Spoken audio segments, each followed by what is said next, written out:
సంఘం అంటే దేవుడు రక్తం ఇచ్చి కొనుక్కున్నాడని.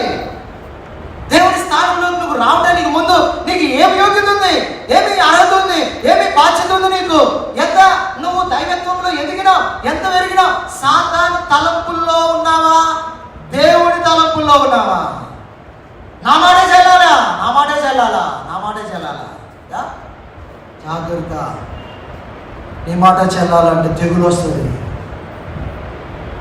దేవుని మాట చెల్లాలి, దేవుని వాక్యం నెరవేర్చబడాలా, దైవ క్రమము జరిగించబడాలా, దేవుని చిత్తము సంఘములో పరిపూర్ణంగా జరిగించబడాలా. అక్కడుంటది శాశ్వత జీవము, ఆశీర్వాదం. 133వ కీర్తన అక్కడ ఒక మాట ఉంది. ఏముంది అక్కడ చూడండి. సహోదరుల ఐక్యత కలిగి నివసించుట బాగుంది కదా. వాడు వండర్ఫుల్